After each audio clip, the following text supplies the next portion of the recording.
सभी को नमस्कार।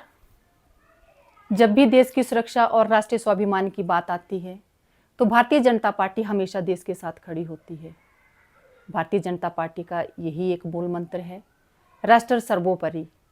इसी का परिणाम है कि देश के यशस्वी प्रधानमंत्री आदरणीय श्री नरेंद्र मोदी जी ने ऑपरेशन सिंदूर जैसा एक साहसिक और निर्णायक कदम उठाया, जिसमें आतंकवाद को खत्म करने के लिए पाकिस्तान के 9 आतंकवादी शिविरों को ध्वस्त करके 100 से अधिक आतंकवादियों को मार गिराया। इसके अलावा भारतीय सेना ने पाकिस्तानी सेना के एयरबेसों को ध्वस्त करके उनको ये चेतावनी दी कि यदि पाकिस्तान भविष्य में फिर से आतंकवाद को बढ़ावा देगा तो भारतीय सेना बिना पाकिस्तान घुसे उनके कई शहरों को ध्वस्त कर सकती है। लेकिन बड़े अफसोस की बात है कि कांग्रेस पार्टी के कुछ नेता वोटों की राजनीति कर रहे हैं। जब भी देश की सुरक्षा की बात आती है, चाहे वो एयर स्ट्राइक हो, चाहे वो सर्जिकल स्ट्राइक हो या ऑपरेशन सिंदूर की बात हो, कांग्रेस पार्टी ने हमेशा सवाल खड़े किए हैं, जिसकी मैं कठोर शब्दों में निंदा करती हूँ। ऑपरेशन सिंदूर किसी देश के साथ युद्ध नहीं था, बल्कि आत्मरक्षा के लिए आतंकवाद के खिलाफ उठाया गया एक कदम था, जो कि अभी समाप्त नहीं हुआ है, बल्कि कुछ समय के लिए स्थगित किया गया है।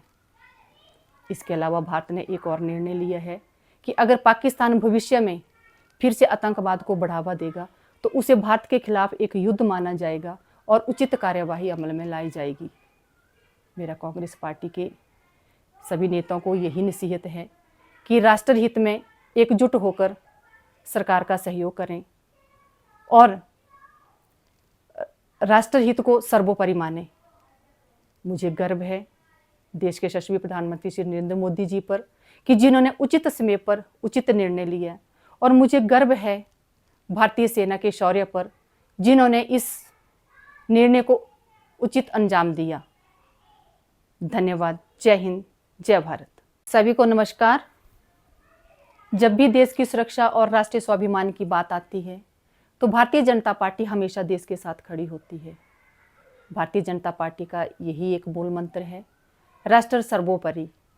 इसी का परिणाम है कि देश के यशस्वी प्रधानमंत्री आदरणीय श्री नरेंद्र मोदी जी ने ऑपरेशन सिंदूर जैसा एक साहसिक और निर्णायक कदम उठाया, जिसमें आतंकवाद को खत्म करने के लिए पाकिस्तान के 9 आतंकवादी शिविरों को ध्वस्त करके 100 से अधिक आतंकवादियों को मार गिराया। इसके अलावा भारतीय सेना ने पाकिस्तानी सेना के एयरबेसों को ध्वस्त करके उनको ये चेतावनी दी कि यदि पाकिस्तान भविष्य में फिर से आतंकवाद को बढ़ावा देगा तो भारतीय सेना बिना पाकिस्तान घुसे उनके कई शहरों को ध्वस्त कर सकती है। लेकिन बड़े अफसोस की बात है कि कांग्रेस पार्टी के कुछ नेता वोटों की राजनीति कर रहे हैं।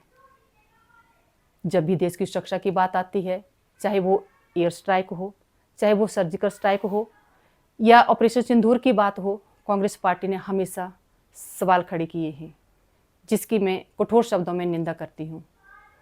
ऑपरेशन सिंदूर किसी देश के साथ युद्ध नहीं था, बल्कि आत्मरक्षा के लिए आतंकवाद के खिलाफ उठाया गया एक कदम था, जो कि अभी समाप्त नहीं हुआ है, बल्कि कुछ समय के लिए स्थगित किया गया है।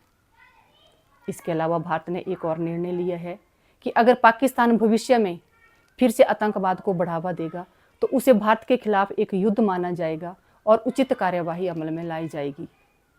मेरा कांग्रेस पार्टी के सभी नेताओं को यही नसीहत है कि राष्ट्रहित में एकजुट होकर सरकार का सहयोग करें और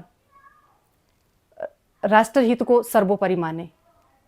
मुझे गर्व है देश के यशस्वी प्रधानमंत्री श्री नरेंद्र मोदी जी पर कि जिन्होंने उचित समय पर उचित निर्णय लिया, और मुझे गर्व है भारतीय सेना के शौर्य पर, जिन्होंने इस निर्णय को उचित अंजाम दिया। धन्यवाद। जय हिंद, जय भारत।